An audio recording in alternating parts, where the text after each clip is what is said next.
Alice of KHR Arts and Cloud Orchid Publishing, and today I'm going to talk to y'all about two different book series that really helped shape me as a young reader and writer. When I was a little kid, I was a voracious reader. I had two bookshelves in my bedroom that were just jam-packed with books my entire childhood. When I was little, like 3 years old, just packed with picture books. And I would just read them for hours. I would take books with me everywhere to read, just read. And then when I got a little bit older, I started getting into, the little books that are like anywhere from like 20 to 50 pages, that kind of thing. Little kid books, just packed with those. And just, I have always had a love for reading, and this helped fuel my love for writing, that I would read things that I really enjoyed. And, when you're a little kid,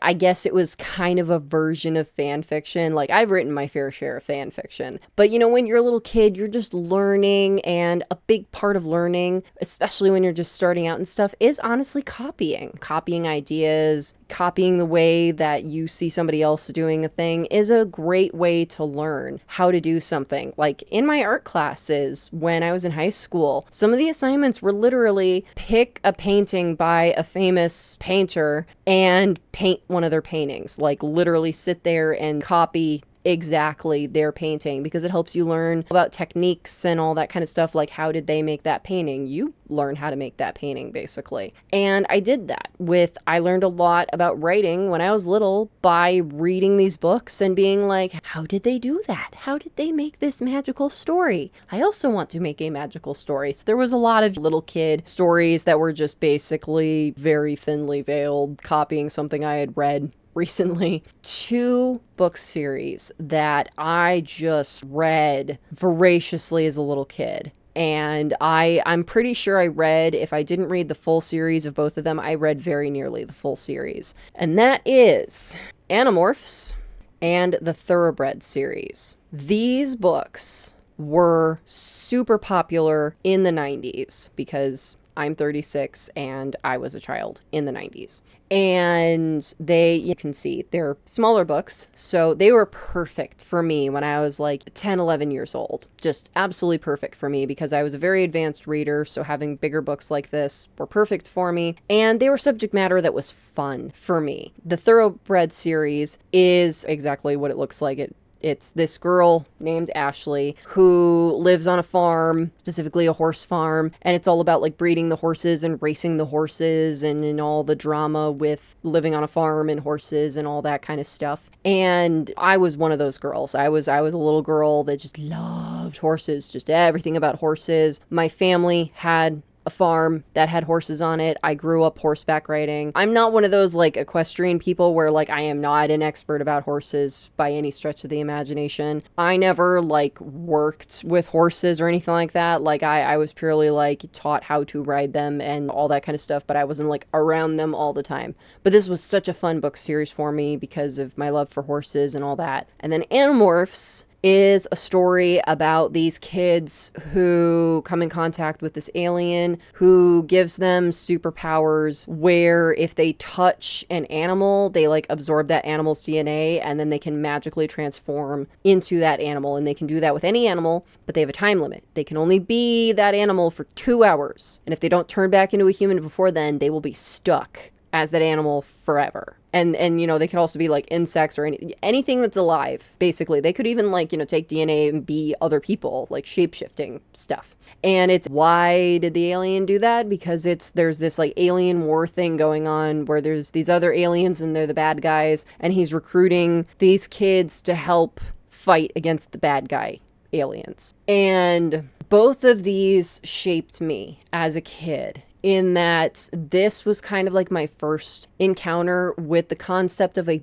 book series. So the fact that like the story didn't just end when you got to the end of that particular book and then you're like, hey, I read it, that was a very nice story, moving on. Like, no, like the story continued. So like it was like each book was its own story, but then there was the bigger story of the book series. And that just blew my mind as a kid, that I'm like, so all of that. And this is the reason that I was able to start creating what will now be the crown jewel for my writing series. So, as I've mentioned in some of my other videos, during the pandemic, sat down and made a priority list where, because I have this giant database of all these different half-finished novels, and I'm like, I need to have some sort of prioritization for all this stuff because it's very overwhelming. And I actually sat down and was like, I'm going to write this and then I'm going to write this and da-da-da, just down the list. And it's not set in stone. I can decide to do something else if I want to, but it at least gives me somewhere to start. And so once I finish Be Mine, I am going to start on book 1 of my fantasy series. It's a 13-book series. It's all written. It's actually complete. It's just that I started writing these when I was 12. And the oldest manuscripts, like, I last rewrote them, the first book, I last rewrote it when I was like in high school, and I finished book 13 when I was in college. So you can imagine how old book 1 is and the level of writing compared to where my writing is now. So that's why I'm like, all right, book 1, we gotta completely rewrite it. We got a complete home makeover here because it's got good bones. It's a good story. It's just that 15-year-old me did her best, okay? We're 36 now. We got to get with the program. But that's what helped me to be like, oh, I don't just have to sit here and be like, once upon a time, some stuff happened in the end. I can have multiple books to tell a larger story, but have each book like tell its own story, but it ties into this larger story. And that concept was just so cool to me. I was like, what do you mean I can make a giant story? And so reading these books and seeing how the author was able to craft a story within a story, essentially, via book series, and keep the story going and making it exciting, where it's like, the books are also formulaic, okay? Like in Animorphs, every book, there is a mission that they have to go on against the bad aliens. There's a thing the bad aliens are doing. They have to go on a mission to try to save the day, and they have to find some different animals for the mission to help them do the mission, and then they do the mission. But there's always another mission. It's a war, not a battle. And then with like the Thoroughbred series, there's always a race. There's always a horse to be born. There's always drama. There's something, but it's always, there's going to be horsies, and there's going to be riding the horsies, and we're going to contemplate how much we love the horsies. Like, all of them are like this. There's always something different and new and exciting happening. You never know like what's going to happen with the horsies, but something's going to happen, and it's going to be with the horsies. Having my first taste at that and like exploring that concept as a young writer, and having these books to be able to reference that, to be like, all right, how did they do that? How do I do that with my writing and stuff like that? And then also just purely being a reader, just enjoying these books. I enjoyed these books so much. In fact, when I was waiting for like the next book to come out and stuff, I would just start rereading them again. I reread them so many times. And just getting that much enjoyment out of them, just having so much fun reading them, and having that joy sparked in me, because for so many people, reading can be hard, it can be boring, it can be something they hate doing and stuff. And so having that love of reading really meant a lot to me as a child, and having access to books like this that were fun and were engaging, and at the very least were entertaining, and at the very best were inspiring. And I do feel like that even in this age today that we're living in, we have more books on the market than we've ever had in like the history of ever. But I do feel like currently people are really struggling to find like these kind of like iconic series specifically for children. Like with all of the drama with Who Shall Not Be Named, and all of the drama with book bans and people trying to be like, children aren't allowed to read this and children aren't allowed to read that and blah, blah, blah.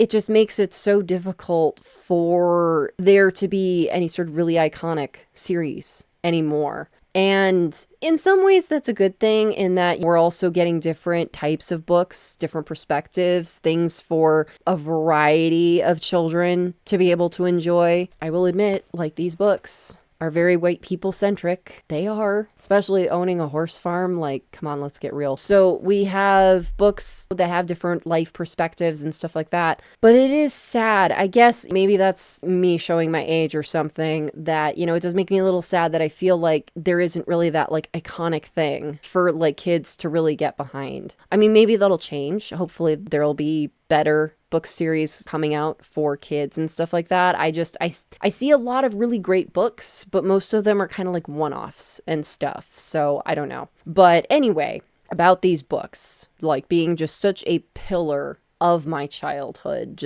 I have a stack of them here.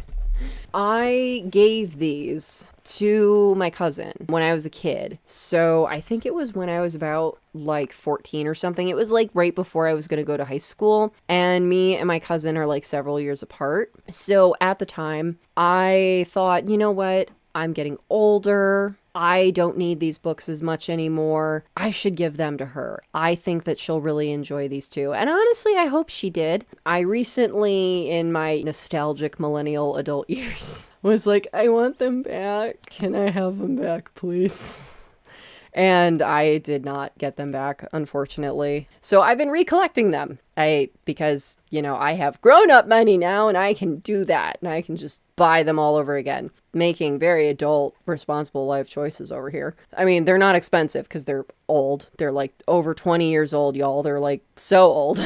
They're great. They're great, though. Oh my God, you should so read them because they're great. But yeah, they're really old. So they're used books that are cheap. So it's not like I'm really shelling out like a ton of money buying these all over again, except for in the long run it will be, because Animorphs, if I remember correctly, has like 50 books in the series, something around there, and the Thoroughbred series I think has like 30 books, if I remember correctly, somewhere around there. So it'll add up, but it's not like I'm just gonna buy them all at once, because that would be stupid. So it's like I get paid, buy a book, yay. This one in particular, okay, this was like, as a part of the Animorphs series, they had a couple of like special books in the series, and this was one of them. This is the original one. I kept it. I was like, I'm sorry you can't have this one. It's one of my favorites. This is mine forever.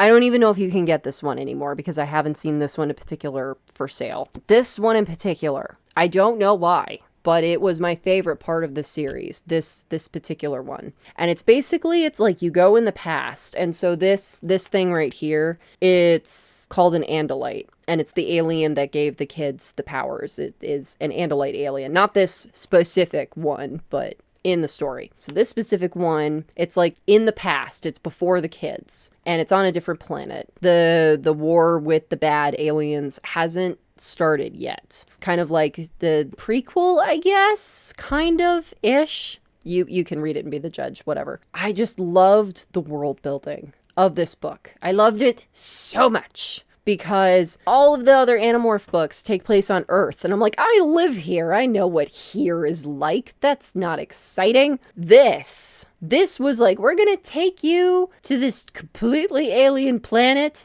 And we're going to have these other aliens that go to this planet. And they don't know anything about this planet. And they're going to live here. And they're going to learn about the planet. And they're going to like learn about the other aliens that are there. And I'm not even going to pretend that I can pronounce this one. When I was little, I'm sure some of y'all who have read this are gonna laugh at me. I thought they were called Hork-Barjars.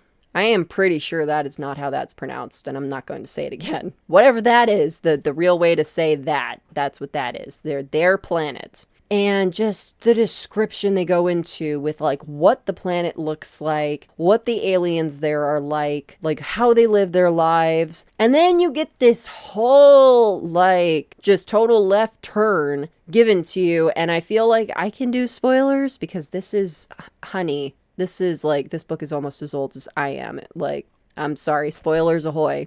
They find out that the planet actually doesn't belong to them. It belongs to a completely different race of aliens. They live inside the planet, and they control everything. I was like, whoa.